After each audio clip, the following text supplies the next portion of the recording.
Hello friends, मेरा नाम राम दीक्षित और आज हम कॉन्स्टिट्यूशन संविधान में पढ़ेंगे नागरिकता सिटीजनशिप किस प्रकार से हमें प्राप्त होती है उसके बारे में हम बात करेंगे।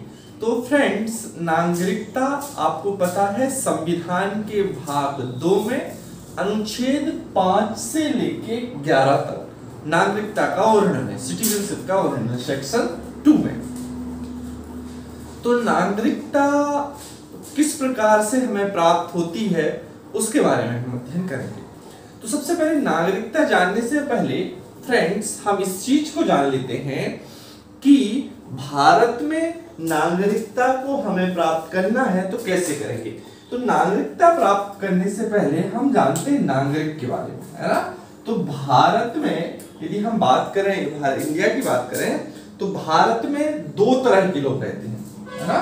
यदि हम बात करें कि भारत जो हमारा इंडिया है, इस इंडिया में भारत में 2 टाइप्स के लोग रहते हैं, 2 तरह के लोग रहते हैं। ठीक है, भारत में कितने तरह के लोग रहते हैं? 2 तरह के लोग रहते हैं। पहला हम कह सकते हैं नागरिक। पहला कौन होगा? नागरिक। पहला कौन होगा? नागरिक। और जो दूसरा पहला नागरिक है और दूसरा जो है उसका नाम दे देते हैं विदेशी नागरिक, जैसा कि आप लोग जानते हैं। ठीक है, तो जो भारत का जो नागरिक होगा, इस भारत के नागरिक के लिए जो भारत का सिटीजन होगा, इससे 2 तरह के विशेष अधिकार आपको प्राप्त होते हैं। पहला जो अधिकार प्राप्त होता है वो सिविल अधिकार, इसके पास सारे सिविल जितने राइट्स हैं वो इसके पास होते हैं, सिविल अधिकार प्राप्त होता है। दूसरा इसको जो प्राप्त होता है वो होता है राजनीतिक अधिकार, है ना। राजनीतिक अधिकार, सिविल अधिकार जैसा कि आप जानते हो। राजनीतिक अधिकार के बारे में हम देख लेते थोड़ा सा कि राजनीतिक अधिकार के अंतर्गत इस व्यक्ति को वोट देने का अधिकार, इलेक्शन चुनाव लड़ने का अधिकार, मंत्री बनने का, शपथ लेने का, सारे राजनीतिक अधिकार इसको प्राप्त होते हैं। फ्रेंड्स, हम यहाँ बात करें विदेशी नागरिकों में, तो विदेशी नागरिकों को हमें देखना है विदेशी मित्र और विदेशी शत्रु के बारे में। तो जो विदेशी मित्र होते हैं, जैसे फॉर एग्जांपल हम रशिया की बात कर रहे हैं, तो रशिया हमारा क्या है? विदेशी मित्र है। जैसे हम रशिया की बात करें तो रशिया क्या है? सोवियत संघ। रशिया हमारा क्या है? विदेशी मित्र। तो जो विदेशी मित्र होगा, उस विदेशी मित्र से हमारे कैसे संबंध होंगे? भारत के क्या होंगे? सकारात्मक संबंध होंगे। और जो विदेशी शत्रु, बताने की जरूरत नहीं, जैसे पाकिस्तान, इससे हमारी युद्ध की स्थिति बनी रहती है, सीज फायर का उल्लंघन, है ना, क्या बोलते हैं, विभिन्न प्रकार के वायलेशन किया जाता है। तो ये विदेशी मित्र की बात हो गई, सॉरी विदेशी शत्रु की बात। और ये क्या होगा? विदेशी मित्र। तो ये नागरिकों की 2 कैटेगरी नहीं। अब कुछ इनमें डिफरेंस होगा, जैसा कि आपको पता है कि नागरिक और विदेशी नागरिक, तो कुछ संविधान में भारत के कुछ मौलिक अधिकार हैं जो कि आपको पता है। भारत में आपको कुछ पता है कि भारत में मौलिक अधिकार दिए गए हैं। ठीक है, तो भारत में मौलिक अधिकारों के बारे में आपको पता है कि वर्ण अनुच्छेद 12 से 35 तक है। उस 12 से 35 तक के कुछ अनुच्छेद जो कि केवल भारत के नागरिकों को प्राप्त हैं, अनुच्छेद 15, अनुच्छेद 16, अनुच्छेद 19, अनुच्छेद 29 और अनुच्छेद 30। अनुच्छेद 15 आप जानते हैं, धर्म, जाति, लिंग, मूल के आधार पर किसी भी प्रकार से कोई भेदभाव नहीं किया जाएगा, ये केवल भारत के नागरिकों को प्राप्त। अनुच्छेद 16 लोक नियोजन के अवसर की समानता, मतलब किसी भी प्रकार के यदि कोई भी भारत में कार्य कर रहा है तो भारत के समान नागरिकों के लिए उसके लिए समानता होगी, किसी भी प्रकार का कोई भेद नहीं किया जाएगा। अनुच्छेद 19 बोलने की स्वतंत्रता, बस जाने की स्वतंत्रता, व्यापार करने की स्वतंत्रता अनुच्छेद 19 ABC में दिया गया है। ये केवल भारत के नागरिकों को रहते हैं, विदेशी मूल के लोगों को नहीं। अनुच्छेद 19 अल्पसंख्यक वर्गों के हितों का संरक्षण किया जाएगा।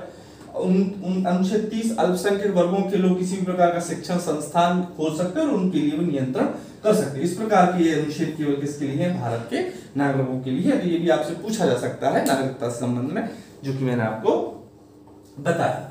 अब हम देखते हैं भारतीय नागरिकता अधिनियम। भारतीय नागरिकता अधिनियम 1955 द्वारा नागरिकता प्राप्त करने की कुछ 5 शर्तें दी गई हैं। नागरिकता अधिनियम 1955 में संशोधित किया गया कि भारत में कोई व्यक्ति 5 प्रकार से भारत का नागरिक बन सकता है।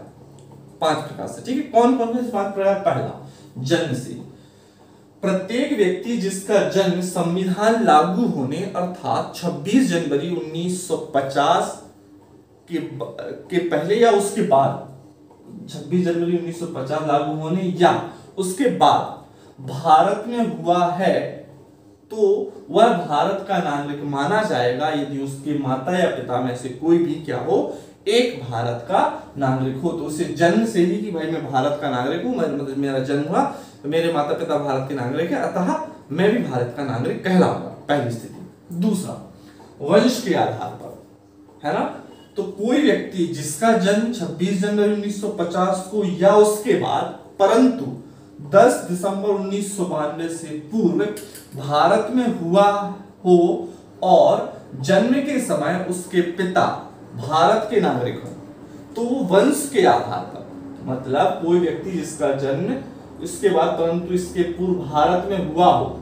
और जन्म के समय उसके पिता भारत के नागरिक हो तो वह भी भारत का नागरिक माना जाएगा। लेकिन यदि इसके बाद वाली स्थिति यदि हम बात कर लेते हैं, यदि 10 दिसंबर के बाद की बात कर लेते हैं, तो 10 दिसंबर 1992 को या उसके बाद कोई व्यक्ति किसी व्यक्ति का जन्म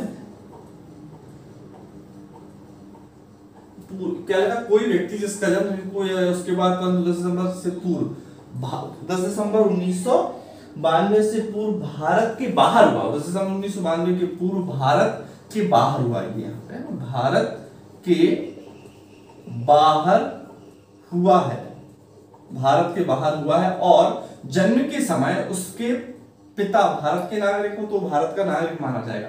लेकिन यदि 10 दिसंबर 1992 के बाद किसी व्यक्ति का जन्म भारत के बाहर हुआ है और यदि उसके जन्म के समय माता या पिता में से कोई भी एक भारत का नागरिक हो तब भी वह व्यक्ति भारत का नागरिक माना जाएगा। इससे यह सिद्ध होता है कि 10 दिसंबर 1992 तक पिता के जन्म के आधार पर ही उस व्यक्ति को भारत की नागरिकता दी जाती थी, माता के जन्म के आधार पर नागरिकता नहीं दी जाती थी। लेकिन माता की नागरिकता के आधार पर विदेश में जन्म लेने वाले को नागरिकता प्रदान करने का प्रावधान नागरिकता संशोधन अधिनियम 1992 द्वारा किया गया। नागरिकता संशोधन अधिनियम 1992 किया गया और उस संशोधन में कहा गया कि यदि माता या पिता में से कोई भी, यदि माता भी भारत की नागरिक है और यदि उस बच्चे का जन्म विदेश में हुआ है तो बच्चा भारत का नागरिक माना जाएगा। किसके आधार पर? वंश के आधार पर। ठीक है, क्लियर हो रहा है। तीसरा,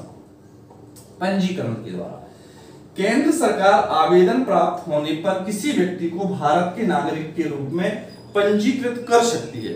कब कर सकती है? कि आवेदन देना पड़ेगा आपको। आवेदन देने से पूर्व 7 वर्ष से भारत में हो, मतलब जब उसने आवेदन दिया हो उससे पहले वह 7 वर्ष से भारत में रह रहा हो यदि वो भारत की नागरिकता चाहता हो। दूसरा, वह जो भारतीय व्यक्ति से विवाह किया हो, मतलब कोई व्यक्ति या कोई महिला भारतीय पुरुष से विवाह किया हो या करना चाहती हो तो वो भी इस आधार पर क्या कर सकती है? भारत की नागरिकता ले सकती है। भारतीय मूल का वह व्यक्ति जो अविभाजित भारत से बाहर या किसी अन्य देश में रह रहा हो, मतलब यदि कोई व्यक्ति बाहर अन्य देश में रह रहा है तो वह भी पंजीकरण के द्वारा भारत की नागरिकता को क्या कर सकता है? प्राप्त कर सकता है। तीसरा, चौथा, प्राकृतिक रूप से। प्राकृतिक रूप से केंद्र सरकार को आवेदन प्राप्त होने पर किसी व्यक्ति प्राकृतिक रूप से भारत के नागरिक के बन सकता है, उसके लिए भी कुछ शर्तें हैं। ऐसे देश से संबंधित ना हो जहां भारतीय नागरिक प्राकृतिक रूप से नागरिक नहीं बन सकते। यदि वो व्यक्ति ऐसे देश से जहां वहां के देश में कोई ऐसा प्रावधान नहीं कि हमारे भारत के लोग प्राकृतिक रूप से वहां के नागरिक बन जाएं, तो यदि उस देश में प्रावधान नहीं और यदि वो व्यक्ति उस देश का है तब वो इस रूप से भारत का नागरिक नहीं बन सकता। दूसरा, भारत देश की नागरिकता मिलने पर अन्य देश की नागरिकता को छोड़ देगा। वो ये व्यक्ति को श्योर करना पड़ेगा कि यदि आपको जैसे ही भारत देश की नागरिकता का प्रमाण पत्र मिलेगा, आप जिस देश के नागरिक हो उस देश की नागरिकता आपको छोड़ना पड़ेगी, तो आपको प्राकृतिक रूप से नागरिकता दी जाएगी, अन्यथा नहीं। अगला, यदि भारत सरकार की सेवा में हो तो आवेदन देने के कम से कम 1 वर्ष या 12 माह, दोनों की बात है, वर्ष से भारत में रह रहा होना चाहिए। मतलब यदि वो भारत सरकार में कार्य कर रहा हो, कहीं विदेश का है, तो वो कम से कम 1 वर्ष से, आवेदन देने से पहले 1 वर्ष से लगातार भारत में वो रह रहा हो, तब भी उसको प्राकृतिक रूप से नागरिकता दी जाएगी। उसका चरित्र अच्छा होना चाहिए, जिसको भी हम इस रूप में नागरिकता देंगे उसका चरित्र कोई देशद्रोही इस तरह के कोई मामले नहीं होना चाहिए। और वो व्यक्ति 8वीं अनुसूची में उल्लेखित जो भाषाएं हैं, 22 भाषाओं का जो 8वीं अनुसूची में उल्लेख है संविधान की, उन भाषाओं को अच्छे से समझता हो। ऐसे होने पर उस व्यक्ति को प्राकृतिक रूप से भारत की नागरिकता दी जाएगी। एक और आता है पांचवा, भूमि विस्तार वाला, यहाँ मैंने लिख दे रहा हूँ। पांचवा जो नागरिकता प्राप्त करने का अधिकार वो क्या है, भूमि विस्तार वाला। मतलब जैसे अभी आपने देखा भारत और बांग्लादेश में एनक्लेव परिवर्तन हुआ, भूमि का आदान प्रदान हुआ।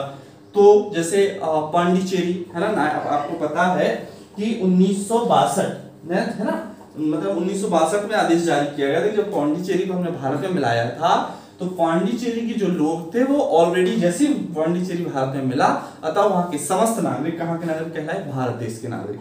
जैसे कि बांग्लादेश में हमने भूमि परिवर्तन किया, तो कुछ हमने अपनी भूमि बांग्लादेश को दी और कुछ बांग्लादेश की जो क्षेत्र था जो हमसे ज्यादा जिसका संपर्क अच्छा हो रहा था वो हमने लिया। तो वो व्यक्ति जो भारत में आए बांग्लादेश के, उनको ऑटोमेटिक भारत की नागरिकता प्राप्त हो गई। क्यों? क्योंकि वो क्षेत्र भारत ने मान लिया कि हमारा है, अतः वहां के रहने वाले नागरिक भी हमारे, अतः उनको वो सारी सुविधाएं प्रदान की जाएंगी जो भारत के नागरिक को प्रदान की जाती हैं। तो इस तरह से भूमि विस्तार द्वारा नागरिकता प्राप्त करने का क्या है आपका अधिकार। इसका संशोधन क्या है 1955 के द्वारा, भाग 2 अनुच्छेद 5 से 11। अभी तो हमने नागरिकता प्राप्त करने की बात की, अब हम अनुच्छेद आपको पढ़ाएंगे पूरे 5 से 11 तक, और भारत की नागरिकता हम कैसे त्याग कर सकते हैं, है ना, भारत की नागरिकता हम कैसे त्याग कर सकते हैं, कैसे छोड़ सकते हैं, उसके बारे में हम आपको नेक्स्ट वीडियो में बताएंगे। ठीक है, मैं आशा करता हूं कि आपको मेरे द्वारा बताई हुई ये बातें समझ में आई होंगी, और समझ में आई हो तो प्लीज मेरे चैनल नमामि क्लासेस को सब्सक्राइब कीजिए, बेल आइकन के बटन को प्रेस कीजिए और अपने दोस्तों के साथ जरूर शेयर कीजिए। Thank you.